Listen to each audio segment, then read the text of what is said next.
C'est où les caméras sont bien sûr moins.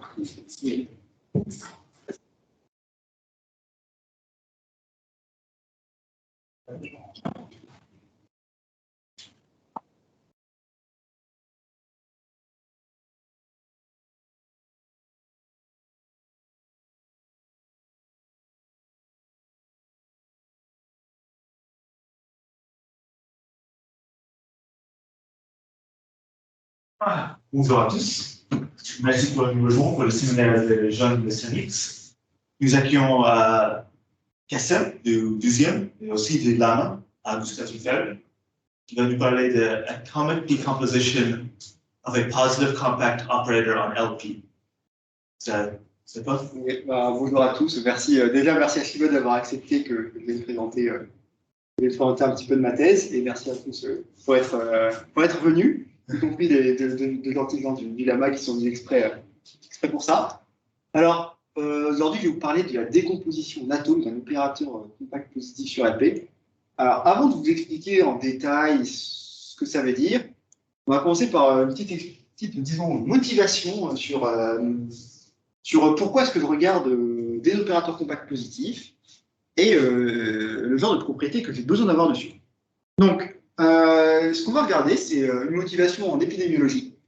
Donc, on va considérer un modèle de propagation d'épidémie qu'on appelle le modèle SIS. Donc, S pour les individus qui sont susceptibles. Donc, c'est-à-dire que c'est les individus sains, mais qui peuvent être affectés par une maladie. Et on va voir les individus I. Donc, c'est des individus affectés. Et on va avoir deux possibilités. Donc, un individu susceptible, il va pouvoir être infecté. Il va pouvoir être infecté donc, avec un taux d'infection K. Et un individu infecté va guérir d'une maladie. Et on va supposer que la guérison se fait sans immunité. Donc, c'est le cas, par exemple, il y a plusieurs maladies qui se modélisent bien comme ça, comme par exemple la gonorrhée.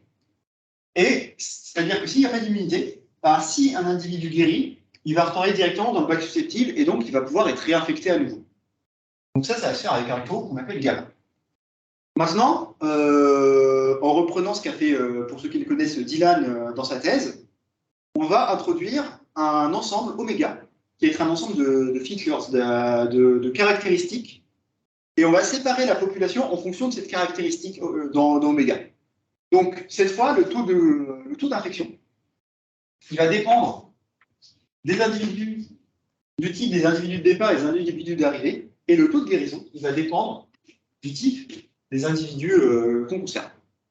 Alors, pour des raisons de calcul, principalement, le cas de XY, donc le taux d'infection d'un individu, c'est des individus de type Y vers ceux de type X, et non pas de X vers Y, c'est principalement pour des raisons calculables. Dans ce cas, la probabilité qu'un individu X d'être infecté au cours du temps, elle va la supposer être régie par une équodif, une équation différentielle ordinaire. Donc, on va supposer que la dérivée par rapport au temps de la probabilité d'être infecté pour un individu type X, on va voir ici le terme en moins gamma X qui va correspondre au terme de guérison. Donc, on va avoir un terme, disons, exponentiel dans la guérison.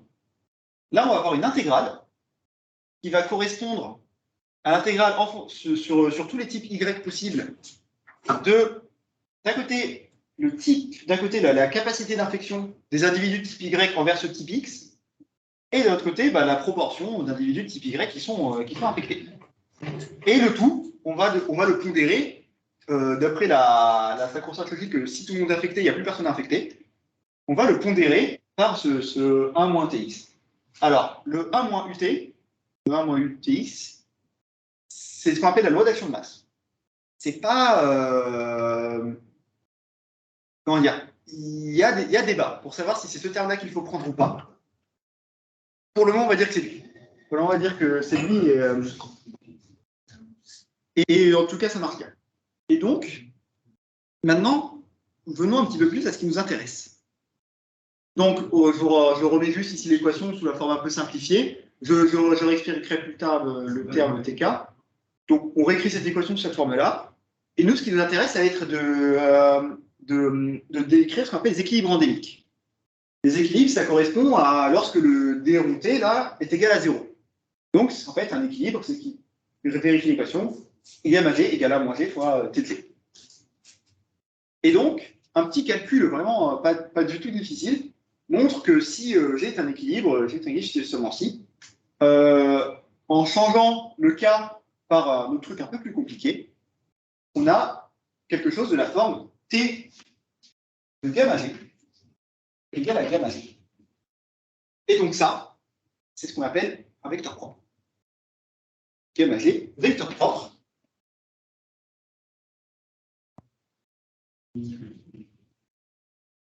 Et c'est un opérateur, mais encore une fois, j'y reviendrai un peu plus tard.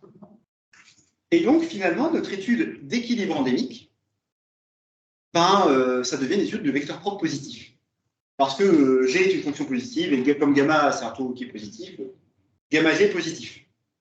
Donc, c'est pour ça que dans l'exposé, je vais vous présenter l'étude des vecteurs propres positifs d'un opérateur. C'est que cette étude-là nous permettra ensuite d'avoir une caractérisation des équilibres endémiques. Donc, maintenant, je vais pouvoir passer à cette étude des opérateurs positifs et des vecteurs propres positifs. Pour ça, on commence par le cas matriciel. Vraiment, là, on va tout reprendre depuis le début. Le cas matriciel. Donc, on prend une matrice M avec des coefficients positifs. Alors, à cette matrice, on peut associer un graphe. On peut associer un graphe orienté avec des poids. Donc, si je prends une matrice M et que je prends l'arête J vers I, alors le coefficient MJ, pardon, ça va être le poids de l'arête J vers I. Donc, par exemple, cette matrice-là, avec des 1 sur la diagonale et un 1 pour l'arête de 1 vers 2, ça donne ce graphe-là, tout simplement. L'interprétation épidémique, c'est que si on sépare la population en n groupes avec chacun ses propres caractéristiques, MJ, ça va être la capacité d'infection, disons, des individus de type J vers ceux de type I. Et maintenant, un peu de vocabulaire qui est vraiment essentiel et qui va être ensuite généralisé, ça va être la notion d'invariant et la notion d'irréductible. Donc, tout d'abord, si on a un graphe, avec tout graphe, on peut associer la notion de chemin. Donc ici, si j'ai un graphe comme ça, ce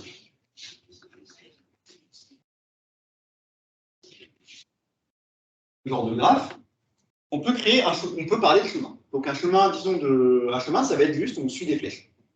On suit les flèches, et lorsqu'une flèche signifie qu'il y a un coefficient strictement positif. Donc par exemple, si je pars de là, que je fais ça, hop, on boucle, on va là, on va là, on va là, on boucle, on va là, ça crée un chemin.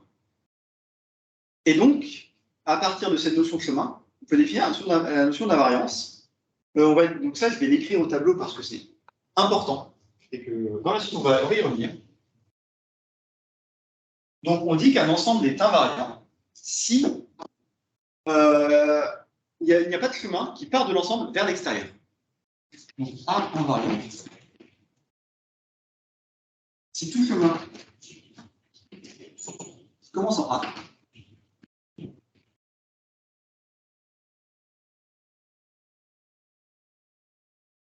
reste en A. Et donc, d'un point de vue épidémiologique, ça veut dire que si une épidémie commence au sein d'une partie de la population et qu'on la laisse se transmettre au cours du temps, elle va rester dans cette population.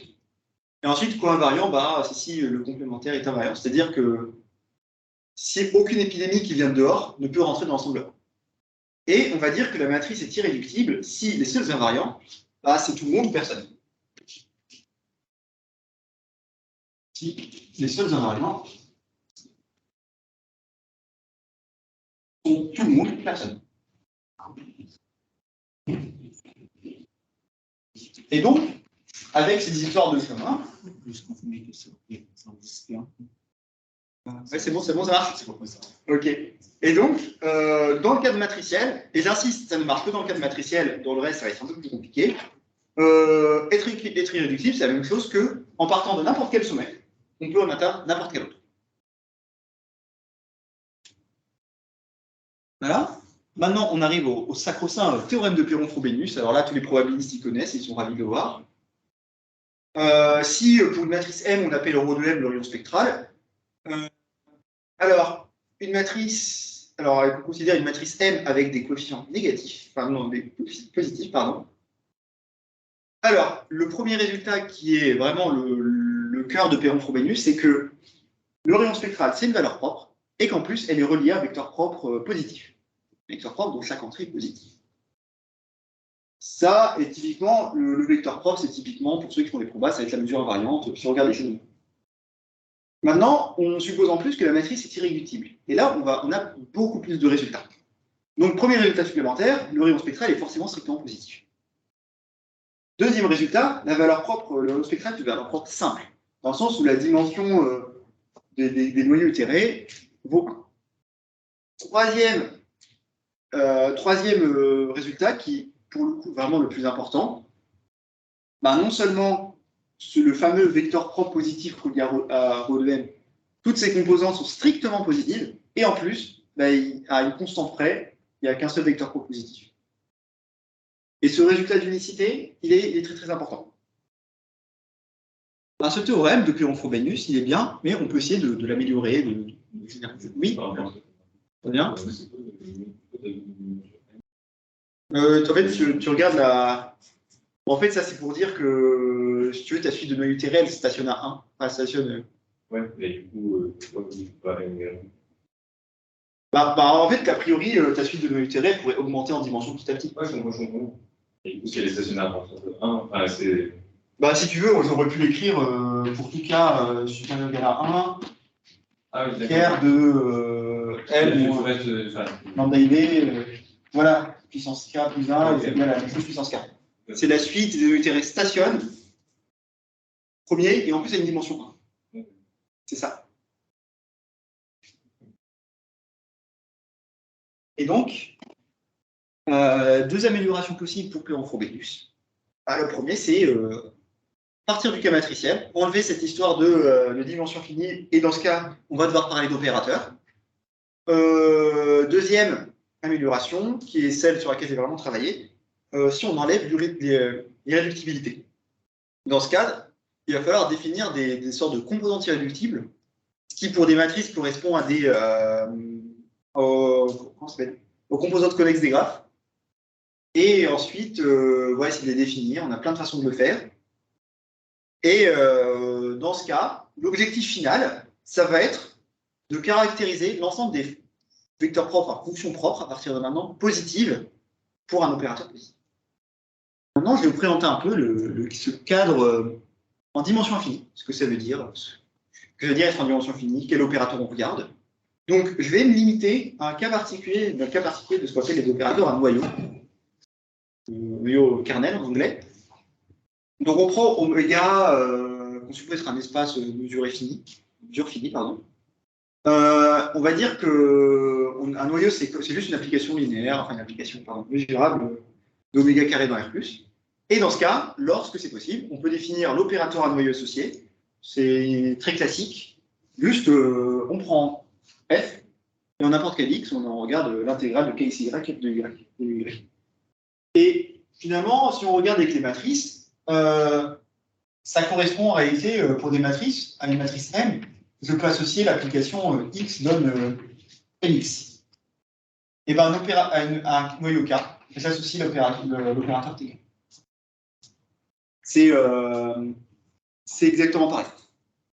Et donc, l'interprétation épidémique, c'est que oméga, ça va être un ensemble de caractéristiques. K de XY, ça va être la capacité d'infection des individus type Y vers ce type X. Et dans ce cas, appliquer l'opérateur TK, c'est, entre guillemets, simuler une étape d'infection. Tout comme pour les matrices, on passe de Xn à Xn plus 1 en multipliant par L. Et donc, il y a un théorème de Perron-Frobenius infinidimensionnel. Alors, il y a plein de composantes différentes dans le théorème, qui ont été prouvées par plein de personnes différentes, mais le résultat de base, c'est ce qu'on appelle le théorème de Krein-Rootman, qui est prouvé par Krein-Rootman, dans un papier en russe. Donc, si je prends un opérateur T, sur notre ρ de T, son spectral, maintenant, on suppose que T est un opérateur compact.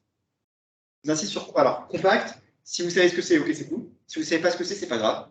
On n'a pas le dire, ça ne va pas être spécialement utile pour la suite de l'exposé, juste pour savoir que c'est une propriété qu'on est quand même très content d'avoir sur les opérateurs.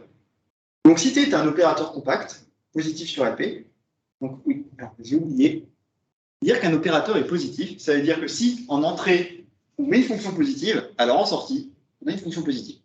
C'est juste ça. J'ai oublié de dire, je m'en excuse. Donc, si j'ai un opérateur positif, T, et qu'on suppose que le rayon spectral est strictement positif, alors le rayon spectral est une valeur propre, et il est relié à une fonction propre positive. C'était la même chose que pour Perron Frobenius. Maintenant, si l'opérateur est irréductible, on va dire plus tard ce que ça veut dire. Alors, le rayon spectral est strictement positif. Le rayon spectral est une valeur propre simple. Et en plus, on a unicité de la fonction propre positive à constante près. Et en plus, elle est strictement positive partout. Enfin, presque partout. Et ça, c'est exactement la même chose que ça. Voilà. Même énoncé. Enfin, la petite différence, c'est cette petite condition-là qui suppose que les valeurs propres qu'on regarde sont non nulles, parce que lorsqu'on manipule des opérateurs compacts, 0, c'est toujours un peu délicat. Donc si on ignore 0, tout marche. Voilà. Ce théorème-là, c'est Perron-Frobenius en dimension infinie. Maintenant, ce qu'on va regarder, c'est essayer de généraliser cette histoire d'irréductibilité. Comment est-ce qu'on peut faire sauter l'hypothèse d'irréductibilité? Déjà, ce que ça veut dire en dimension infinie, et une fois qu'on aura compris ce que c'est, comment la faire sauter. Donc, maintenant, dans toute la suite, on va supposer que l'opérateur T, c'est TK, mais on va oublier d'écrire le K, il est compact, et il est sur LP pour P qui ne vaut ni 1 ni plus l'infini. Je reviendrai à la toute fin sur pourquoi est-ce qu'on enlève 1 et l'infini. Ça apparaîtra pas forcément trop dans l'exposé, mais il y a des vrais problèmes techniques si on considère ces valeurs-là. Alors, la notion clé, ça va être cette notion de deflection power, la capacité d'inflexion d'un ensemble B vers un ensemble A. En fait, c'est juste l'intégrale de toutes les contributions des KXY pour X qui est dans A et Y qui est dans B. Et la remarque importante, c'est que dire que ce taux est égal à 0, ça veut dire que ce qui est sous l'intégrale est égal à 0 presque partout. Et maintenant, la notion d'invariance, on va pouvoir l'adapter en dimension infinie. Et au lieu de dire que c'est invariant si seulement-ci tout chemin qui part d'un point de A reste en A, parce que là, oméga peut être infini, donc parler de chemin, ça n'a plus trop de sens. On va changer la définition, on va dire que A est invariant si A, si K de K est égal à 0. Donc, d'un point de vue épidémique, ça veut dire que A n'infecte pas A complémentaire. Donc, si une épidémie commence en A, elle reste en A.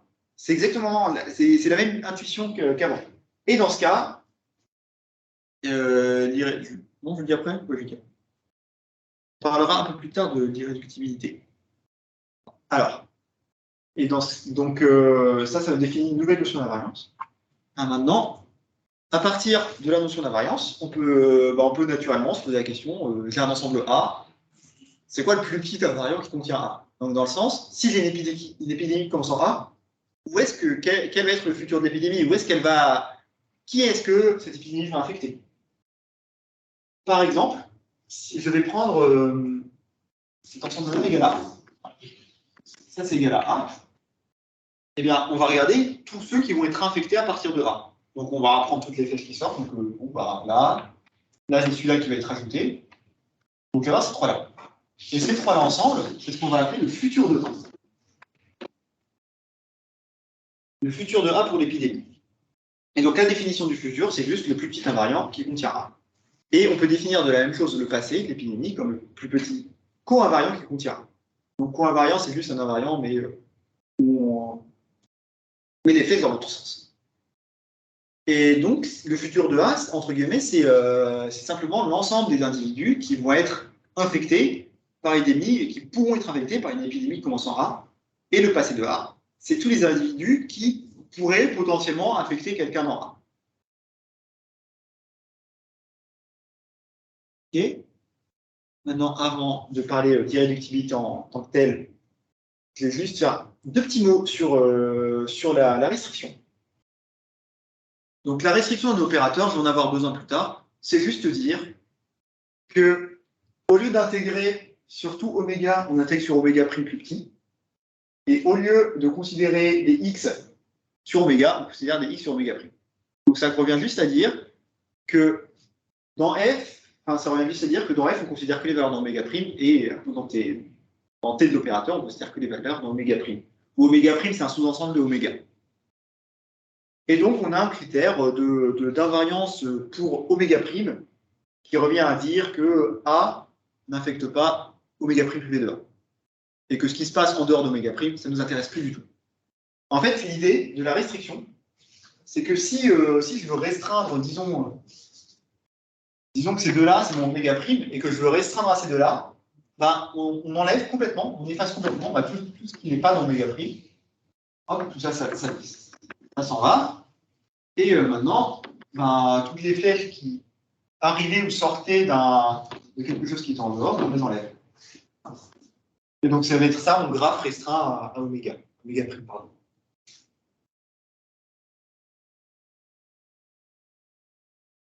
Maintenant, on peut parler d'irréductibilité. Donc, un ensemble, il est irréductible si les seuls invariants, c'est tout le monde ou personne. Ici, hop, je vais réécrire là. A irréductible si les seuls invariants sont oméga ou sur le vide.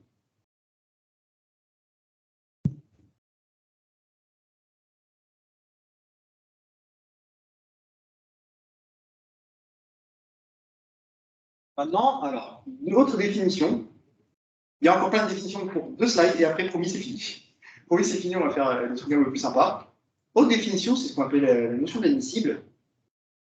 Donc, A, on va poser A, c'est on s'appelle le sigma-field.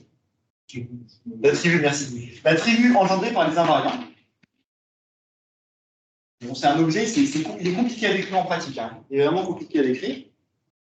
Et on va s'intéresser aux éléments qui sont minimaux dans A. Donc, on va dire que A est un atome.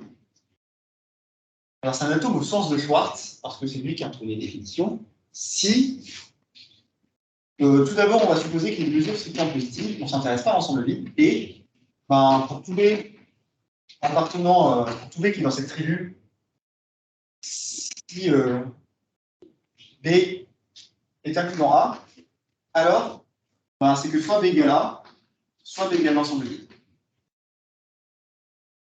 C'est le sens de dire que A est minimal parmi tous les éléments de l'attribut. Et enfin, dernière définition, ce qu'on appelle la convexité, donc A convexe. Si le futur de A privé de A est un invariant. Donc sur un dessin, a priori, ça c'est pas une évidence que. Alors, le futur est un invariant par définition, mais le futur privé de A, c'est pas forcément le cas.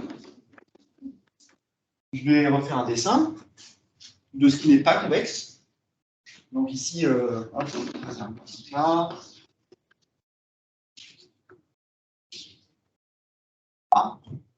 comme ça, disons. On va dire que A, c'est cet ensemble-là. C'est juste un seul film. Le futur de A, c'est tout ça. Ah, est-ce que le futur de A privé de A est invariant? Non. Le futur de A privé de A, ça va être aussi de là. Mais il y a une flèche qui retourne. Il y a une flèche qui sort. En fait, l'idée, c'est que lorsque A n'est pas convexe, ça veut dire qu'il y a une épidémie qui va être capable de sortir de A, mais qui va revenir en A. Ça, c'est, comment dire, la définition de non convexe est beaucoup plus simple à voir qu'en fait la définition de convexe. Mais on en a besoin. Maintenant, en fait, là, il y a plein de définitions, mais en fait, c'est les mêmes, à peu de choses. Donc, si je prends n'importe quel ensemble mesurable, A, disons en mesure non nulle, alors on a une équivalence entre, soit c'est un atome, au sens de Schwartz, celui-là, au sens compliqué, soit c'est un convexe c'est la même chose que le convexe minimal, ça, et c'est la même chose que l'irréductible maximal, celui-là. Et maintenant, chacune de ces 3 définitions, elle a ses avantages, elle a ses inconvénients, elle a ses côtés pratiques et pas pratiques. Donc, aussi un peu les avantages et les inconvénients. Alors, la définition de l'atome au sens de Schwartz, l'avantage, c'est qu'en théorie, elle donne quand même de très très bons résultats. Notamment, il y a un résultat dont je vais parler un peu plus tard comment dire, pour calculer une multiplicité algébrique qui est vraiment très utile. Mais le problème, c'est qu'en pratique, c'est galère. Ne serait-ce que déterminer cette tribu-là, juste pour un graphe qui a 2-3 éléments, enfin qui a 2-3 sommets, hein. C'est ultra pénible. C'est vraiment trop dur. Donc ça reste un outil qui est très théorique, mais si je vous demande de déterminer cette tribu pour un exemple particulier, c'est compliqué. Alors, maintenant, la définition de minimal convexe, c'est celle que j'utilise le plus dans mon travail. Elle fonctionne. Je veux dire, elle est très facile à utiliser parce qu'on a un critère explicite, l'ensemble est convexe si un tel ensemble est invariant. Donc, il suffit de le regarder et on fait un petit calcul et ça marche. Le problème, c'est qu'elle se généralise très très mal. Notamment, elle marche sur LP, mais quand il va falloir être généralisé à un calcul général qu'on appelle les tris de Banach, ça plante. Troisième définition, c'est l'histoire de maximum irréductible. Alors, l'avantage, c'est qu'elle se généralise très très bien. Elle est valable dans notre cadre, mais aussi dans des cadres beaucoup plus généraux. Mais elle a un énorme défaut, c'est que le fait qu'on considère les ensembles maximaux et pas minimaux, ça rend tous les calculs beaucoup plus délicats. Tout est plus dur. Ah, maximaux dans ce sens-là, ça ne veut pas. Allez, maximal, ça veut dire, c'est un peu le contraire de ça. Je ne l'ai pas dit. Donc ça veut dire que si B est un irréductible plus grand, alors soit B c'est oméga, soit B égale A. C'est la même chose que le minimal, mais c'est vrai que je ne l'ai pas dit. Donc, on a ces trois définitions, chacune a ses utilités ou pas. Nous, on utilise tout le temps celle-là. Avec ça, c'est celle qu'on utilise le plus de très très loin. Ça spoil, mais celle qu'on utilise le plus de très loin. Bon, maintenant, on revient à notre histoire, enfin, à notre, comment dire, point important, qui est l'étude des fonctions propres positives. C'était le point de départ. Donc, pour ça, je vais devoir vous présenter le fameux résultat de Schwartz, il y a 30 secondes. Pour ça, je vais devoir d'abord parler de multiplicité algébrique. Donc, la multiplicité algébrique, c'est simplement la dimension de tout l'espace, de tous les noyaux itérés en lambda. Donc, ça va être la dimension de l'union des noyaux itérés ker de t restreint à 1 moins lambda identité. Donc, ça, c'est la dimension. Je vais peut-être l'écrire là. On peut avoir le coup. C'est ce qu'on appelle la multiplicité algébrique. Donc, on ne va pas confondre avec la multiplicité géométrique qui correspond juste à la dimension de ker de t moins lambda identité. Ça va être égal à la dimension de l'union d'éclair t moins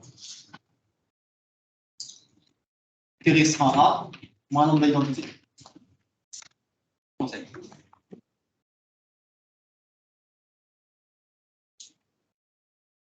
Et donc, en particulier, lorsque l'opérateur est compact, on a quand même des propriétés. Alors, encore une fois, sauf lambda égale 0, lambda c'est juste le bazar quand les opérateurs sont 0, c'est trop compliqué quand les opérateurs sont compacts. Si l'opérateur n'est pas compact, la multiplicité algébrique, elle est toujours finie. Et elle est non nulle si seulement si lambda est une valeur propre. T restreint à A. Et donc, le théorème de Schwartz, c'est de dire que la multiplicité algébrique de T sur tout l'ensemble oméga, c'est la somme des multiplicités algébriques sur chacun des atomes. Donc, si on a oméga, là c'est mon ensemble oméga, donc je vais avoir plein d'atomes comme ça, A1, A2, AN, enfin, on a potentiellement une infinité. La multiplicité algébrique de tout mon opérateur, en fait, je peux la regarder, je peux uniquement regarder la multiplicité algébrique atome par atome. Donc, je prends un atome, je isole tout le reste, j'ignore tout le reste, je regarde la multiplicité algébrique, je somme toutes les contributions, et ça me donne celle de tout l'opérateur. Et donc, finalement, grâce à ce théorème, au lieu d'étudier les valeurs propres, fonctions propres sur tout T, finalement, on les regarde que sur les atomes. Et ça permet une grande simplification parce que, je vais les dire un peu plus tard. Alors, maintenant, des conséquences, qui sont des conséquences de ce résultat et de Krein-Rootman, c'est que, alors, nouvelle notation, celle-là va être utile parce que sinon c'est trop pénible. Au lieu de noter ρ de t restreint à, je note directement ρ de a. Voilà. Donc, nous aurions spectral ensemble. Soyez pas étonnés s'il dit ça tout le temps. Ouais. Alors, Et donc, on rappelle que par le théorème de Krein-Rootman que j'avais énoncé là, bah, étant donné que un atome, c'est un ensemble d'irréductibles par le théorème, et donc que l'opérateur T restreint A est irréductible, on a accès à toute la ribambelle de résultats ici, et on ne va pas se gêner pour s'en servir. Donc, si A est un atome, on a les conséquences. D'un côté, M au rayon spectral de A, bah, ça va être égal à 1. Donc ça, c'est le fait que la valeur propre soit simple. Et en plus, étant donné que les M lambda sont finis, on a un nombre fini d'atomes de rayon avec un rayon spectral plus grand que lambda pour lambda positif. En plus, et donc deuxième conséquence qui est hyper importante, c'est que le rayon spectral de T, bah, c'est le maximum des rayons spectraux sur les atomes. Donc pour connaître le rayon spectral de T, bah, il suffit de connaître le rayon spectral ici A1, le rayon spectral A2, et ainsi de suite. Si je connais les rayons spectraux sur chacun de mes atomes, je connais le rayon spectral de tous les opérateurs. Et connaître le rayon spectral d'opérateurs, c'est une très grande connaissance. Maintenant, la question qui était vraiment le cœur de ce qu'on a fait avec mes directeurs, c'est c'est comprendre un peu mieux le lien entre les fonctions propres positives et les atomes. Et ces espèces de composantes irréductibles. Est-ce qu'on peut les lier facilement? Donc la question, c'est est-ce qu'on peut relier, est-ce qu'on peut, distinguer, disons, remarquer un atome à partir d'une fonction propre positive? Donc bon, l'idée, c'est qu'on va essayer de... je vais passer là. L'idée, c'est que, bon, on va prendre une fonction propre V. Donc V, une fonction propre positive. Puis supérieur à 0, tel que T de V égale lambda V. Une fonction propre positive. Est-ce que c'est possible de la relier à un atome A? Une première façon de faire, bon, c'est de dire déjà, allez, première hypothèse, on suppose que le support de V, bon, il intersecte A quand même. C'est mieux que rien. Donc le support de V, c'est l'ensemble où V est non nul, et donc vu que V est positif, et l'ensemble où V est strictement positif. Alors dans ce cas, il y a un petit jeu de définition qui n'est pas très compliqué. Ça prend 2 minutes à faire. Hein. Si A intersecté avec le support de V est non vide, alors en fait, on a carrément que le support de V contient le futur de A. Donc soit l'intersection entre le support de V et A est complètement vide, soit c'est quand même un sacré gros morceau, au moins le futur de A. Et donc, une question naturelle, c'est il se passe quoi si on a égalité? Que se passe-t-il si ici, le support de V, en fait, il est exactement égal au futur? Eh bien, dans ce cas, on appelle ça un atome distingué. On va dire qu'un atome est distingué s'il existe une fonction propre V, dont le futur est exactement dont le support, pardon, est exactement ce futur de A. Donc, on a un critère, en fait, proposition. Si je prends un atome A, parce que vous pouvez avoir le temps de trouver, on ne va pas avoir le temps. Si je prends un atome A, alors cet atome il va être distingué si et seulement si le rayon spectral de A va être strictement plus grand que le rayon spectral donc, de AF. C'est pas écrit. AF est égal au futur de A plus 2. Donc c'est-à-dire qu'on regarde A et on veut que le rayon spectral de A soit strictement plus grand que ce qu'il y a ensuite dans les clés. Je vais l'écrire là. Donc ici, je vais avoir mon atome A. Voilà. Il va infecter ce AF, donc c'est son futur excepté lui-même. Étant donné par le théorème que j'avais présenté au début, étant donné qu'un atome est convexe, il n'y a pas de flèche à repousse. Il n'y a pas ça. Ça. Il n'y a pas cette flèche-là, il n'y a pas de retour vers A.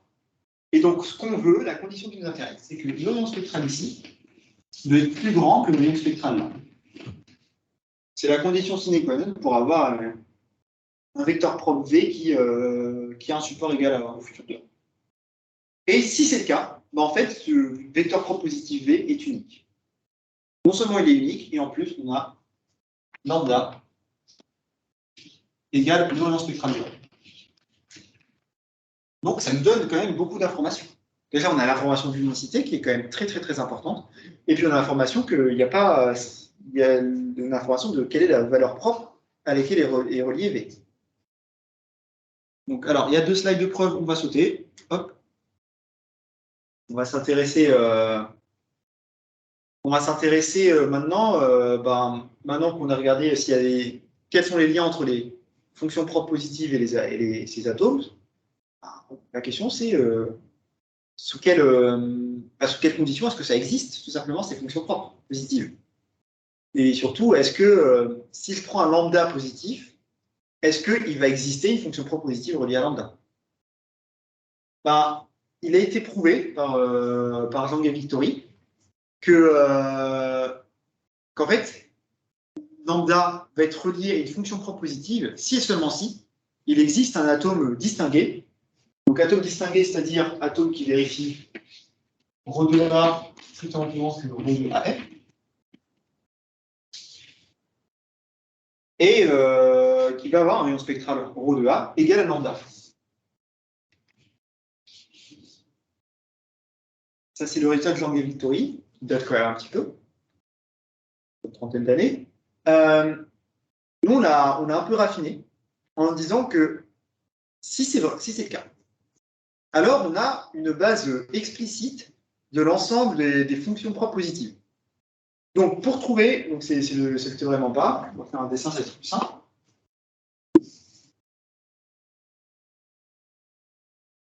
Donc, ce qu'on fait, c'est que si lambda est une valeur propre distinguée, c'est-à-dire s'il existe une fonction propre dont une fonction propre VI, une fonction propre V, pardon, qui est reliée à la valeur propre lambda, alors en fait, ce qu'on va faire, c'est qu'on va prendre tous les atomes A, donc ici mon oméga,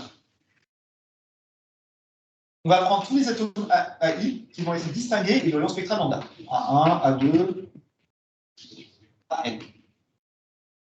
On les prend tous. Pour chacun de ces atomes, d'après le résultat précédent, il existe une unique fonction propre VI dont le support, ça va être le futur. Donc ici, il va y avoir V1, donc ici, il va y avoir le futur de A1, et il va y avoir un V1 dont le support, c'est ça. Pareil pour A2. Ici, le futur de A2. Et une fonction propre V2, positive. Et ainsi de suite, ici à AN, le futur de AN, il va y avoir une fonction propre V. Et donc, ce que le théorème dit, c'est qu'en fait, toutes les valeurs propres positives vont être en réalité une combinaison linéaire positive de ces VI. Et donc, il suffit de connaître l'unique fonction propre positive VI qui est reliée à chacun des atomes, et en fait, vous avez toutes les fonctions propres positives. Et ce résultat-là, il va nous servir pour l'application du modèle SIS. Donc, je reviens rapidement vers ce que j'avais dit au tout début. Donc, on a un modèle SIS, donc on a K, c'est l'effet d'inflexion. Gamma, c'est le taux de guérison, donc ça dépend je rappelle, des types X et Y. Guérison.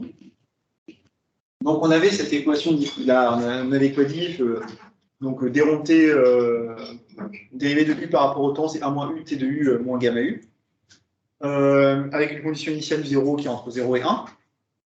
Je rappelle qu'on appelle un équilibre endémique toute solution constante de l'équadif, c'est-à-dire si gamma G égale à 1 moins G, c'est KG, et que, aussi dernière chose, que les équilibres endémiques, ça correspond au cas où l'équilibre final est non nul. Où l'épidémie reste vivante éternellement. Donc, comment est-ce qu'on étudie ce genre d'équation? Donc, la première chose à faire, c'est de poser ce nouveau noyau K divisé par gamma. En fait, au lieu de considérer les KXY, on regarde les KXY sur gamma Y. Ça ne change pas, comment dire, de façon très grande l'étude qu'on mène. On a quelques hypothèses qui sont utiles pour pouvoir mener à bien l'étude de l'équation différentielle. Donc, on suppose que gamma, c'est une fonction qui est bornée, que l'opérateur TK sur gamma est compact, enfin, sinon on ne fait pas ce qu'on a fait avant. Et la dernière hypothèse qui est un peu mystique, mais c'est pour dire que l'équadif qu'on considère est Lipschitz. Ce qui est le plus important, c'est la définition du R0. Le R0 qu'on nous a vacciné au début du Covid, un sacré bout de temps, donc le fameux taux de reproduction de l'épidémie. Bah, en fait, dans notre cas, c'est expliqué très simplement. C'est le rayon spectral de l'opérateur TK sur gamma. Ça, comment dire, c'est pas quelque chose, on l'a pas inventé. C'est ce qu'on appelle la méthode de l'opérateur de nouvelle génération. C'est quelque chose qui est très étudié, très documenté, et que tous ceux qui font de l'étude de propagation des épidémies connaissent par cœur. Donc, le théorème de Dylan, enfin un des théorèmes qu'il a prouvé au début de sa thèse, et dont on va se servir, c'est que c'est un pavé, mais c'est pas compliqué, c'est ce dont on a déjà entendu parler plein de fois à la télé. Premièrement, si on part d'une condition initiale qui est entre 0 et 1, donc étant donné que c'est une proportion, une probabilité d'être affecté, c'est pas étonnant, les solutions restent entre 0 et 1. Dieu merci. Ensuite, il y a toujours forcément un équilibre maximal. Il existe un équilibre qui est plus grand que tous les autres. Et il est défini à partir de la condition initiale, on met 1 sur tout le monde, on suppose que tous les individus sont affectés, on laisse l'épidémie se passer, et à la fin, on obtient ce fameux équilibre maximal G étoile. Et surtout, ce qui est le plus important, c'est le troisième point, alors c'est celui que on connaît, dont on a entendu parler, si le R0 est plus petit que 1, l'épidémie va mourir. L'équilibre maximal, c'est 0, et l'épidémie va mourir et converger vers 0. Si le R0 est strictement plus grand que 1, alors, il y a un équilibre endémique. Le G étoile est non nul, il y a un équilibre endémique, et si en plus, on suppose que l'opérateur est irréductible, alors, l'équilibre est strictement positif, donc tout le monde a une probabilité non nulle d'être affecté, et si on part d'une condition initiale si on part d'une condition initiale non triviale, alors on se rapproche toujours de cet unique équilibre endémique. Ça, c'est le théorème de Dylan. Maintenant, il se passe quoi si R0 est plus grand que 1, mais qu'on n'a pas d'irréductible, qu'on n'a pas cette hypothèse irréductible. Donc, comme je rappelle, comme j'avais dit au début, on se ramène à notre étude des fonctions propres positives pour la simple et bonne raison qu'on a ça. Si G qui s'équilibre, c'est seulement si gamma G, pardon, est une fonction propre positive de cet opérateur-là. Et l'idée, c'est qu'en fait, les opérateurs TK et T, 1 G K sur gamma, enfin celui-là, ils vont avoir les mêmes invariants et donc les mêmes atomes. Ça, c'est un petit calcul, c'est pas difficile à voir. Et donc, finalement, le plus important, c'est que notre étude d'équilibre endémique, ça devient une étude de fonction propre positive. Finalement, on a changé de problème. Et donc, on peut se ramener à tout ce qui a été fait avant. Et il se passe quoi si on se ramène à tout ce qui a été fait avant? Il se passe qu'on a un théorème.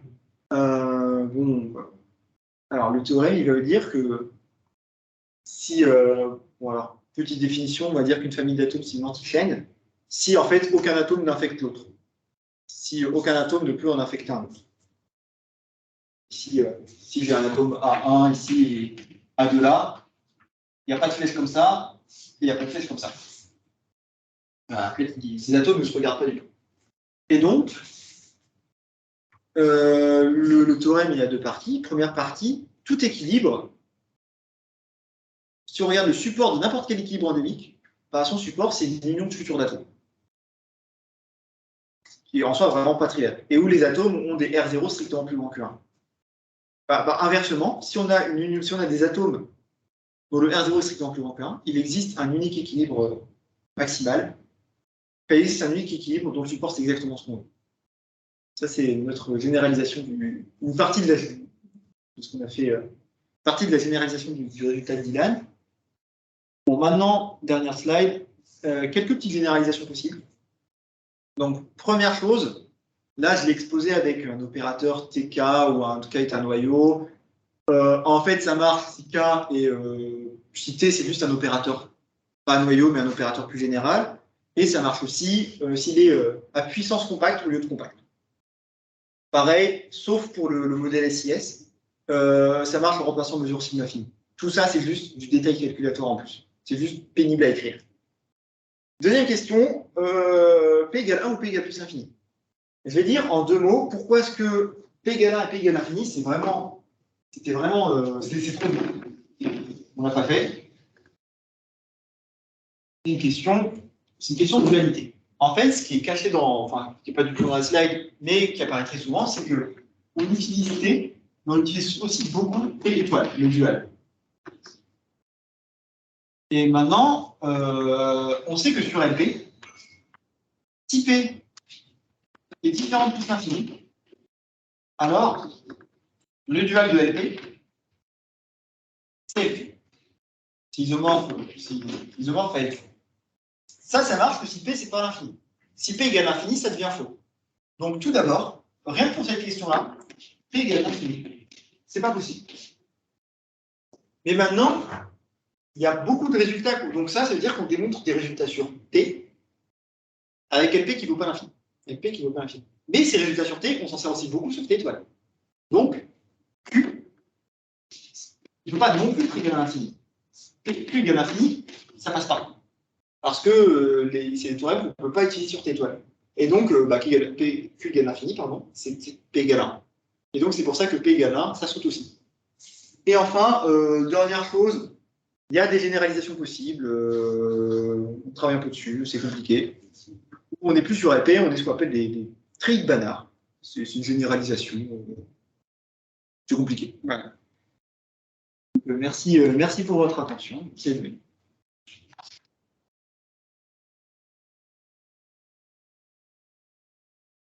Il y a des questions. Moi, j'ai une idée. Si, parce que je vais montrer que si on donne une série lambda, Oui. il y a un nombre fini des atomes qui a des mesures, qui a des rayons strictement plus grands ou supérieur ou égal. supérieur. Donc, ok, donc, ça nous montre que tu peux faire une décomposition en espace propre. Okay. Mais c'est. Alors, ce ne sera pas forcément une décomposition en espace propre. Ce sera plutôt une décomposition en espace propre généralisé. C'est-à-dire que c'est une décomposition à partir des. C'est comme, tu vois, c'est comme une matrice. Si tu veux, ça ce qu'on fait, c'est une sorte de trigonalisation. En guillemets. Donc, quand tu trigonalises, tu ne considères pas seulement tu considères pas juste les tiers de T moins lambda d'identité. Tu considères l'union pour n appartenant à n. De ça. De genre là. Oui, c'est ça. Okay. On peut. Alors, dans ce que j'ai vu dans la littérature, c'est la décomposition de Frobenius, mais c'est la même idée. Donc, oui, on peut généraliser cette décomposition-là.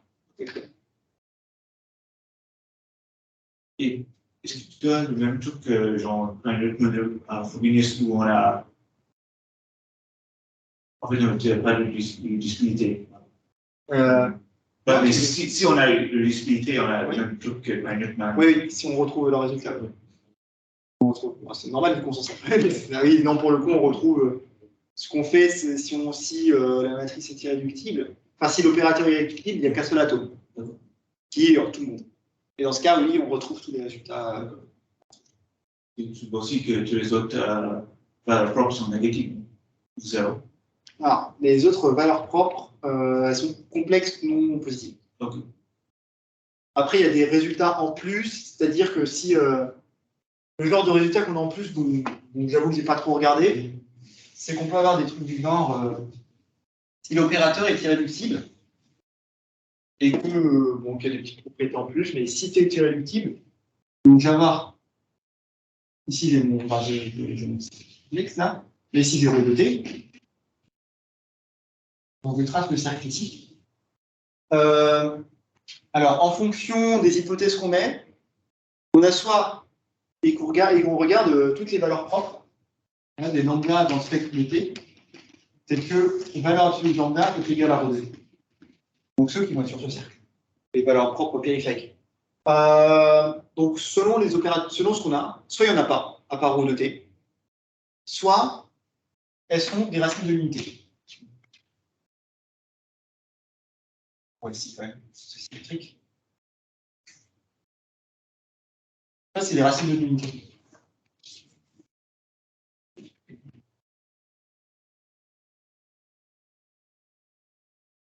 On a ce genre de résultat.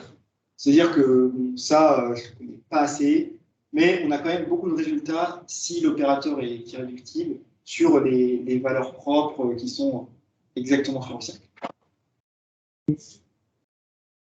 Voilà. Et ça répond vraiment à ta question.